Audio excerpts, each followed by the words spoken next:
A rivalry renewed. One team is holding on to an outside chance that they can make a run and potentially be in Arlington like the expectations were before the season.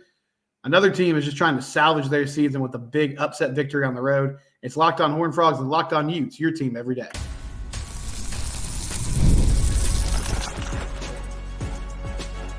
You are Locked On Horned Frogs, your daily podcast on the TCU Horned Frogs. Part of the Locked On Podcast Network, your team every day. That's right, Locked On Horned Frogs. And in the box next to me, if you're watching on YouTube, Locked On Utes host, JT Wistersill. You can subscribe to our YouTube channel. It's also on your favorite podcast platform. Today's show is brought to you by our friends at FanDuel. We'll talk more about them later on. But JT, I talked to you this summer, and at the time, I would say Utah fans were understandably really confident about jumping in the new Big 12. Mm-hmm. So it hasn't gone exactly as planned so far. They're 1-2 in conference play. I guess first off, is this as simple as you've had an unintended QB carousel because of injuries to Cam Rising? Is like that really the reason why this is off the rails? Or are there other things about this team that you thought would be better, you had higher expectations for, that haven't played out so far this season? Absolutely the latter. There have been things with this Utah team that haven't gone to pass. I would still say the biggest thing has been just Cam's injury and his inability to get back to full health. When Cam Rising was last healthy with this Utah football team, they averaged 38 points per game. If Utah was doing that, they would still be undefeated. So even with the defense that is performing under the expectations we had for them, if the offense had gotten back to that level with even better weapons, I would say, on paper than going into that 22 season. And we know what Dalton Kincaid became and everything, but like getting Dorian Singer, having a group of backs that you're excited about, it's become just Guy Bernard. But there was a lot of reason to think, and this schedule with the way it lined up, there was a lot of reason to be really excited about this Utah team. And what won out in college football for the last few years, it's been experience. There's a lot of players on this Utah team that won the 2021 Pac-12 championship. So when you have that much conference championship winning experience and the rest of the league doesn't, that's why we were really high on this Utah team. But when you lose your starter in Cam Rising, Utah has absolutely mismanaged their quarterback room, I can say for sure. When you have, because a true freshman, Isaac Wilson, has been forced to be this team's backup. That's not an ideal situation. Wilson has done some nice things. He's come along. Quarterback room is the biggest reason this team has underperformed so far. But the defense is also, you look at some of the missed tackles last week against Arizona State, and they've had some injuries on that side of the ball too. They were down 3 starters in the front 7. So that's where this is maybe a bigger conversation where Utah needs to look at things from a strength and performance standpoint, or just whatever they're doing. Like, why do players keep getting hurt in another season? But every college team has injuries, so I'm not trying to make an excuse for that. But yeah, this Utah team, their defense has been a little worse than expected. Still done some nice things. They haven't allowed 30 yet in a game on the season, and they are extremely one-dimensional. Mekhi Bernard's fantastic, but because of their inability at times to throw the ball, they made plays through the air, but have also struggled at times the second half against Arizona. That's why this team is underperforming and now finds themselves in a position where I really like your open, where you said Utah can still make a run to Arlington. They can if they go undefeated, because they would have head-to-head wins against BYU and Iowa State. They get both those teams at home too. There's still a world where their schedule will allow them to do that, especially with Wilson improving week after week. But this is not where I thought this Utah team would be by the time we're doing this crossover. Injuries to Cam Rising, so the bad quarterback play, and then the defense inconsistencies at times have led Utah to this spot. So I want to get to the game itself, but I did want to ask one big picture question, because when Cam went down with the injury, and I know Kyle Whittingham said indefinite, it sounds like it's probably season. Oh, he's out for the season now. Yeah, that became okay. Confirmed. He's out for the season. Well, that's good to know. But I noticed, I think it was Jamal Anderson today, the former Utah running back, who was like, listen, it's funny to see this, JT, and part of it's just like the new world of college football where you think about, like, you kind of have a salary cap, right? You have limited resources. You have roster management now, and that's tough on these coaches. But it is a possibility that he could come back for year 8. And I know the last 2 years have been super frustrating, I'm sure for him more than anybody. But bottom line is, like, it's been tough with the shuffling and just kind of the vague nature of how they've talked about this. I'm sure that's super frustrating for people that follow this team. If you're making this decision, I guess what kind of goes into it as far as, do you say, hey, if you want to come back, man, like, we'd love to have you? Or is it kind of that moment where you say, I feel like both of us would be better off if we went our separate ways here, and we had a clear direction for the future of this program at that spot. Rising is one of the best Utes to ever play in the modern era. You can maybe even make an argument he's on the Mount Rushmore for Utah football players. But he did that 2 years, got into the Pac-12 championships, then making Rose Bowl appearances. Hadn't been done. It was awesome. It was incredible. There is no way that Utah and Cam Rising run it back for a year 8, in my opinion. I'm not going to sit here and act like I have sources, but I'm just going to say the last 2 seasons, in part, Utah has failed to achieve their goals, and we'll see how this year goes. But because of the health of Cam Rising, they have not set themselves up for success at the quarterback position because they banked on him and he hasn't been able to stay healthy. I'm not blaming Cam for that. It's just a fact. He's one of the most injury-prone players I've ever covered. I can't imagine that Utah wants to go through this again. We already mentioned the modern age of college football. I don't see how in the world Cam would get the same amount of NIL money. He has proven to be way too injury-prone. I don't see Utah wanting him back. I can't see Cam wanting to come back and doing all this because honestly, it's in a way hurt his legacy. Like all time, he's fine, but like it's left such a sour taste in everyone's mouth. It's left frustrations with the program, having to just wait and see on this guy's health constantly. I cannot see a world where Cam Rising is back with Utah football in 2024. We love him for everything he's done, but time for a new chapter. You cannot continue to do this. Well, I've got good news for you, JT. You talked about a one-dimensional offense. In the second half of the UCF game, Gus Malzahn figured out, you know what? I think if I don't throw the ball, I can have a lot of success just running on this TCU defense. Their opponents have picked up on that. Shout out to Jeff Grimes for not picking up on that in that Kansas game. We appreciate you, Jeff. Thank you for giving us some confidence for a week. You mentioned Bernard. He's having a great year just from a numbers perspective. I guess two-parter, like Isaac Wilson, what does he bring to the table? And is there a world where you see them just saying, hey, we're coming downhill at you. If you can stop it, you can stop it. But we're not going to take a lot of unnecessary risk and put this ball in the air a lot on Saturday night unless you force us into situations where that has to be the move. Utah will let Wilson air it out a little bit. He's done positive things, as I mentioned. Yes, like he has 7 interceptions. He's had unfortunate picks. But as a true freshman often does over the course of the season, he has grown and gotten better for a career-high 280 yards against Arizona.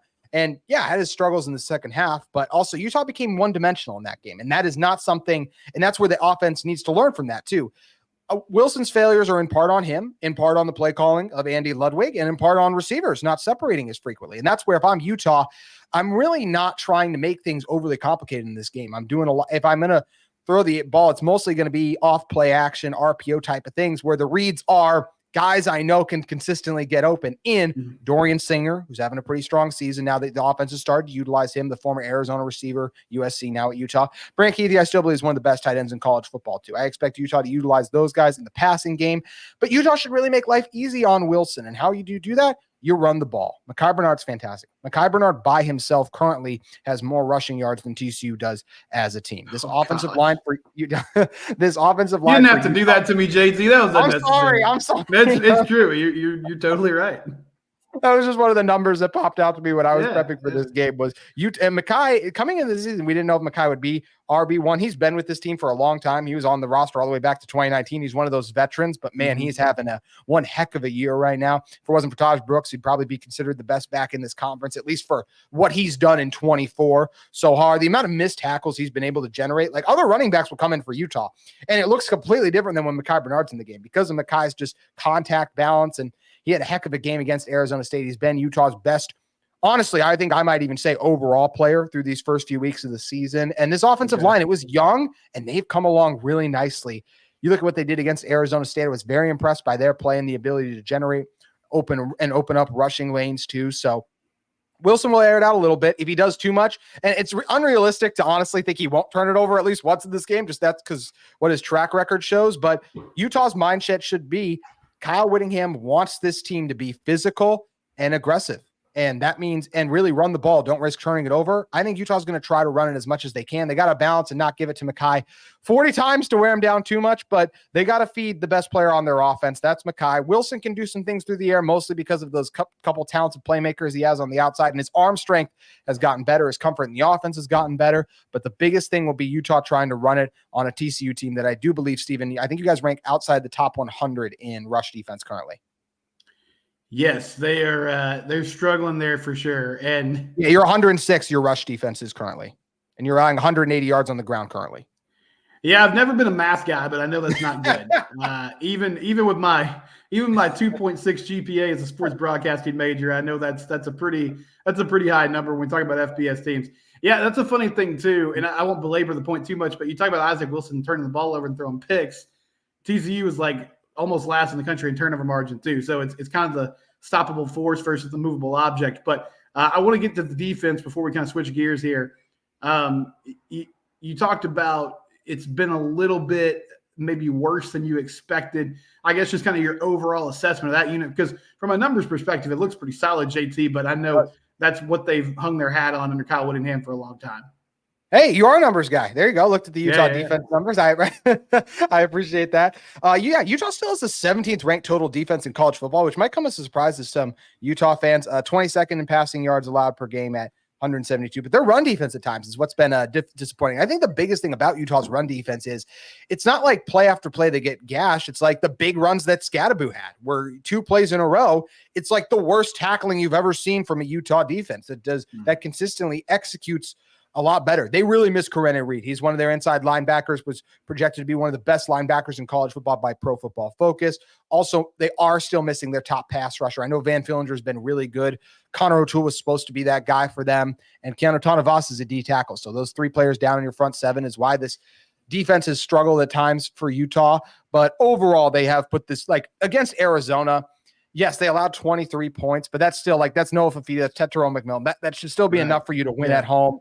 The Arizona State game, that's where you got to be better tackling in those spots, but there was still plenty of opportunities for Utah to win it. They turned Arizona State once over on downs on a key 4th down stop. In the first half, they got an interception too. Like they've made plays and the offense hasn't been able to capitalize. So Utah defense is still good. I like the players they have in their secondary. It's a young group, and TCU's got some nice receivers too. So you guys are going to make plays through the air in this game. You'll move the ball downfield, but the question is then, can Hoover be the one who avoids the turnover, right? We mentioned Wilson's turnovers. Hoover has 6 on the season. And the thing that makes me nervous for you guys is I mentioned the rushing yards differential. One-dimensional against a Utah defense is not always ideal. And yes, this Utah run defense, they've struggled to tackle in some spots like that, but it's still such a talented group and they're playing at home. Rice-Eccles Stadium is still one of the toughest places to play in this conference.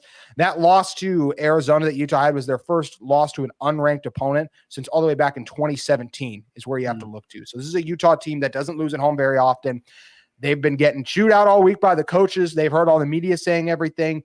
They've been a talented team. You look at what they did against Oklahoma State. I know the Cowboys are struggling, but that was still that game was like 19-3 for a lot of it when it was really close until some garbage time points by Oklahoma State. It's a talented Utah defense. They just got to clean up a couple lapses, and I think they can get right back to being one of the best in college football. Heck, they're still the 2nd best defense in the Big 12. Statistically.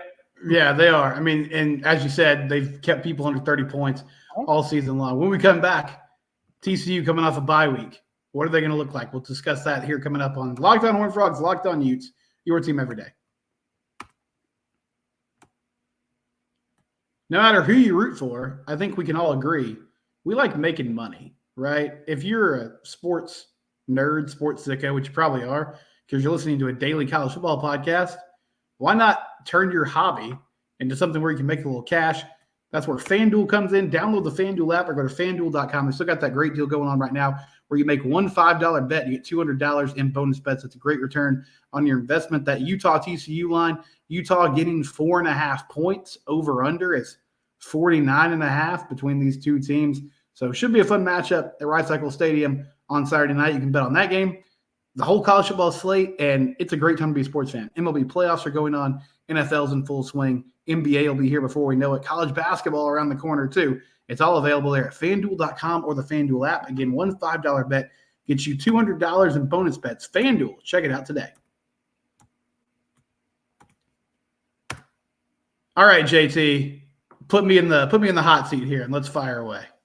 All right. I want to know, first of all, you guys have the 8th best pass defense, which I found very interesting. You're only giving up 155 yards per game. How much of that is good secondary play versus we already talked about how much success teams have had running the ball on TCU?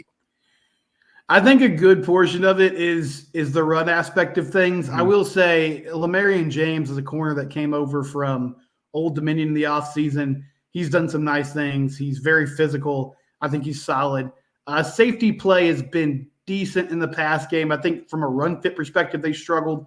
But, Bud Clark's been around a long time. They got a young guy in Jamal Johnson they like.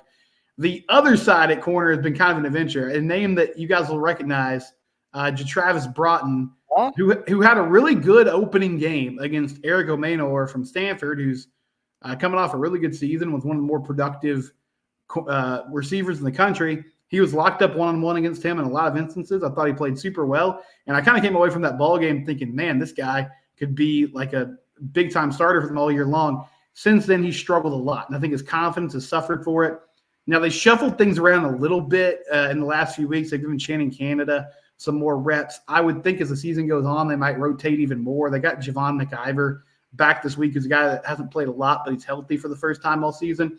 So I think it's kind of by committee. And they've been formidable at times, but honestly, JT, like when teams have wanted to take deep shots, they've had some success against one-on-one coverage. I think more than anything, it's just if you can run the ball effectively, there's no real reason to get away from that. And so they've given up some big plays there, and there just hasn't been a real reason to air it out. And they've also, UCF with Gus Malzahn, they're going to run the ball.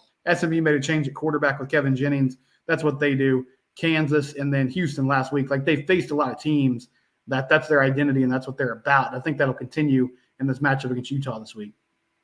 And you mentioned the deep shots. That is something we talked a little bit about Dorian Singer in the first segment. Him and Wilson have connected on a couple of those throughout the season because Singer, just being the prolific receiver he is, he can go up top and track the football with success. So that's something that could pose a problem for TCU in this game. But I mentioned Wilson's turnovers, and that's something he's got to be disciplined about too and not test some of those veteran defensive backs. I totally forgot about the JT Broughton revenge aspect in this game. The guy who's experienced a lot of success with Utah, transferred is from Texas, so transferred back home to play with TCU for this season. And hope to see him out there a lot in terms of just going against him. He's a talented player, but like you mentioned too, had some of those struggles. So we'll see how it goes from that angle too.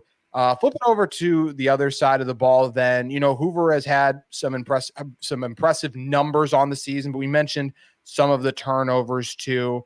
How much of TCU is their struggles to run the ball versus just their desire to constantly air it out? It's a mix of both. I will say, the last couple of weeks they've run the ball somewhat better. Now the Houston game was kind of hard to get a read on it because they got behind early and they were sort of in a situation where they had to air it out. Now, what Kendall Briles, the OC, has done that I think has been effective is instead of forcing the run at times, they've gotten really creative in the short passing game and the screen game with some of their motion stuff and the RPO aspect of the offense to allow them some high percentage throws. I think that's where Josh has excelled the most. But, this aerial attack is pretty potent. Like Jack Besh is having a great season. Eric McAllister is a transfer who was doing some nice things, wasn't really targeted much in the Houston matchup, but overall has been solid for them. Savion Williams is a fourth-year guy that's having a good season, especially in the red zone. He's a big physical wide receiver. And I think Josh, the thing with Josh, a lot of these turnovers in my mind have been he presses too much. Like if the team gets behind and it's like, all right, we're down 2 scores, it feels like he's trying to get it all back in one play instead of taking what the defense gives him, getting those long methodical drives. So he's had some issues reading safeties over the top, not seeing guys, maybe putting too much air on the ball and allowing them to come underneath and cut it up. But I'm very curious to see, JT, what they do coming off the bye week. Do they try to scheme this up a little bit better and maybe get some cheap yards that way? And then what wrinkles do they have in this passing attack? Because what Houston did effectively, and I know Kyle Whittingham sees this, they rushed 3 or 4 pretty much all game. They were dropping 7 or 8 back, and they basically said, listen, if you're going to get on the ground, go ahead. But we're not going to allow you to just sit in the pocket and make those short and intermediate passes you've been living on. And TCU really struggled to get into a rhythm. And then they got behind, and they were kind of in a situation where they had to throw the ball. So I think that'll be a big chess match. But Josh Hoover's been better than I expected. I think going into the year, I thought like he was maybe kind of a placeholder quarterback. Now I feel like he's probably your guy for the foreseeable future. And this back half of the season is going to be big for him and continuing to prove that throughout the last 6 games. Do you think for Coach Sonny Dykes, do you think how does this game go along for him? And it's so interesting, right? Made the national championship game, but do you feel like, is he on the hot seat? Does he have is this a bad look if this does get out of hand? Mm-hmm. And I mean, I do expect TCU to hang around. I obviously, look, I think Utah's going to win the game. I think they're going to cover the spread. I do think in the end, Utah wins by 10 plus. But like, let's say something happened where it turned into like a 15 to 20 point blowout. How does that relate then to Coach Dykes' hot seat? It doesn't help. I think he's definitely – I mean, he's in the crosshairs with the fans. Jeremiah Donati, the athletic director, I feel like in a perfect world, he would want to give him another year to kind of see like if they can build on this. Can they close the season strong? The issue for Sonny is I think there's – from what I've heard and from what I can gather, there are boosters that were really loyal to Gary Patterson, and it was time to move on, but they weren't exactly thrilled about it. And they don't have the type of – they don't have the same relationship with Coach Dykes. He's been there 2.5 seasons, and Gary was here for 2 decades. And so that loyalty's not there. I think if this game gets out of hand, then they'll play Tech at home. So if this one gets out of hand and then they lose to Tech pretty handily, then some alarm bells are going off. And I feel like in that scenario, I wouldn't imagine them to make a move midseason, but in the world we live in now, JT, with early signing day and everything else, like if you're going to make a change, in some ways you're sort of pressured to do it, in the middle of the year. So that would be bad. I think a win would be huge if they're able to stay in it and make it like a 1-score game and they're playing effectively, and that's big too. But right or wrong, I still think there's going to be a subset of people, especially if they lose big, they're like, how are you going to go, even with it being a tough place to play, Utah being a great program, how are you going to go on the road and just get waxed by a true freshman quarterback who's making his, third or fourth career start? That's not a great look, and it wouldn't reflect well on, the toughness and leadership of this team. And once again, I'm not saying that's going to for sure happen, but Look, games have gotten out of control in Bryce-Eccles Stadium before. Last year when Arizona State came out there, and Arizona State last year's team was worse, I think, than this year's like TCU team is currently. But that game became 55-3. Like it just really got out of hand. Utah's defense was thriving. It was really loud in Bryce-Eccles Stadium. The altitude is something you have to reckon with out here. And it's just one of those games where it's like, whoa, night game at Bryce-Eccles Stadium, and this one spirals out of control. And look, Utah is still a team that I still think at the end of the season, when we look at their wins and losses, Arizona State, I don't expect those to be bad losses. And they were in those games versus we mentioned TCU, the blowout against SMU. We look at the loss against Houston. It's a bad loss. There's no way around it. So this is going to be a very interesting game. And it's going to be curious to see how it plays out for both sides angles. On the last thing I'll say on Coach Dykes is just wild to think that like you made the national championship game a couple years ago. But it does feel like the seat is hot because of how the last 2 years have gone. Not getting bowl eligible last year after you make the national championship game is wild to fathom. Uphill battle to do so again currently right now. And both these teams in really important season defining games, and Utah gets it at home and TCU has to travel out to a very daunting place to play. Utah's playing not up to their standard right now, true freshman quarterback, like we mentioned, but I do not think it's an ideal matchup for TCU based on the things we've already discussed so far.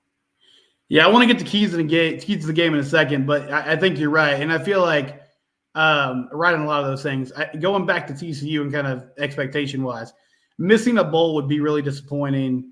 Right or wrong, with the departure of Texas and OU, there was really nobody on the schedule besides like Utah on the road at the beginning of the season that you were just like, man, there's a huge disparity here. Like there's probably no way TCU's favored in this game. And I think like there's a lot of coin flip games in the mix too, which makes things trickier. But bottom line is you feel like with this roster, you should find a way to get to 6-6. And to do that, you got to win 3 more games. So, that'll start with a matchup with Utah on Saturday night. We'll come back and keys to the game and final predictions here on Locked On Horned Frogs, Locked On Utes, your team every day. One of our new sponsors is Hims. You can go to hims.com/lockedon to start your free trial today. Guys ever feel like you need a little boost in the bedroom? It's time to stop worrying about your performance and get Hims so you can feel confident knowing that you can do what you need to do when the time comes. Hims is a changing men's healthcare provided with access to affordable health treatments from the comfort of your couch. Comfortable doctor visits. Just answer a series of questions on their site, and a medical provider will determine the right treatment option. It prescribes your medication, ships directly to you in discreet packaging for free. Start your free online visit today at hims.com/lockedon. That's HIMS.com/lockedon for your personalized ED treatment options. Again, that's hims.com/lockedon. Hims, try it out today.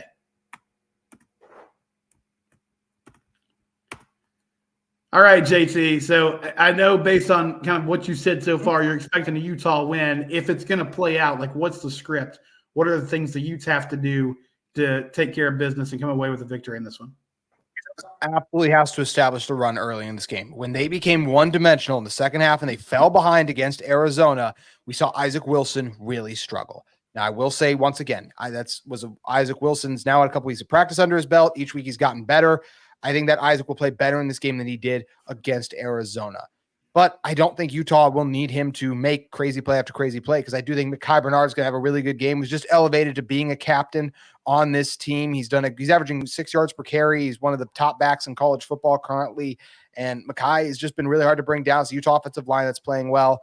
This Utah team has lost 2 games in a row now. It's been a long time since they've done that. It's been an even longer time since they've lost 3 in a row, especially back-to-back games to unranked opponents at home. I haven't looked at how far back that goes. It goes incredibly far back. And as we mentioned, outside of just the history of why this is challenging, because once again, Rice-Eccles Stadium, night game, it's going to be loud and it's tough to win and play when that altitude. You see teams wear down a lot in the second half because of that. This is a Utah team that all week long has been getting chewed out for their defensive performance. I expect this team to tackle better consistently. There is also not a back or even a player in general, no offense to TCU, just like the caliber of what Scadaboo is currently doing right now. So it's a one-dimensional TCU team that I don't think is going to have a lot of success running the ball because I do think Utah is going to dominate the trenches in this game. TCU will make some plays through the air, but knowing Hoover, he's probably going to turn it over a time or two as well, and that could end up being the difference. And Wilson might turn it over as well, but I don't trust TCU to consistently move the ball versus I do feel like Utah will be able to do consistently on the ground. And then the playmakers, like we talked about, Dorian Singer, Brant Keithy, those are guys that can consistently win on the outside. And I expect them to do so against TCU. So I think Wilson will play fine. Mekhi's going to have a big game on the ground. This is a Kyle Whittingham-led team. Their season is really on the line. They had a players-only meeting. They're fired up. They know what they need to do. They've been close in their games. They haven't been blown out by either Arizona or Arizona State. They've been in both those games and had plays to win it even entering the fourth quarter. They just didn't make them. I have confidence in this team. I think Andy Ludwig, Utah's offensive coordinator, is going to tweak some things too to make it better. And I do expect Utah to win this game. So on the TCU side of things, I definitely think there's a path to victory here. You talked about the issues running the ball, and that's real. They have had a ton of success throwing it, though, and despite their issues running the ball, they've been really efficient in the red zone this season, and they found ways to get guys open and score touchdowns when they have to. I feel like you have to start fast. You're coming off a bye week. You're on the road. You want to try to take the crowd out as much as you can. You mentioned Isaac Wilson, the turnover problem. Put them in predictable passing situations as much as you can. Force those turnovers. Force him to try to beat you. I think for Andy Avalos, this has to be a week where you say, hey, we're going to sell out to stop Bernard. And if the true freshman quarterback beats us over the top, then that's just kind of something we're going to have to live with. And then protecting the ball, playing a clean game. All that being said, I think this is a close football game. I just feel like it's a tough matchup because I really believe if they're going to win, and I'm talking about TCU, obviously, they're going to have to score frequently on this good defense and force Isaac Wilson, that offense, to continually answer the call, keep that game close. And it sort of has become a shootout, which is just not how Utah plays, and that's not how they played this season. So I think in the end, I'll take the Utes 27-21. And yeah, I feel like TCU still has a lot of questions to answer. I feel like they played better after the bye week, but that's where I'm at right now. JT, any other final thoughts? Then let us know where to find you on YouTube or podcast platform and where we can follow Locked On Utes. Fun to have this rivalry renewed. Big picture. This is one of the best things about Utah joining the Big 12, getting to play TCU again. I think it's going to be a lot of fun. I'm going to go 31-17. I think TCU, once again, they will make plays in this game, but I do feel like Utah will consistently drive the field. Utah's had their red zone issues, but I do think those are things that with Wilson's continued growth, as well as Mekhi Bernard's continued emergence, and just Utah It's a trust in this team over the history of what they've been able to do. They've been close in these games. I expect them to find the difference, and I do feel like they are clearly a better team than TCU based on what we've seen so far. So that's why I'm leaning Utah 31-17 in this game. But once again, excited to play the Horned Frogs. Going to be fun in Salt Lake City, the first in this new renewed rivalry that's going to get underway. You guys can follow me at Locked On Utes, at JT Wistersill as well. Steven, a lot of fun jumping on with you, man.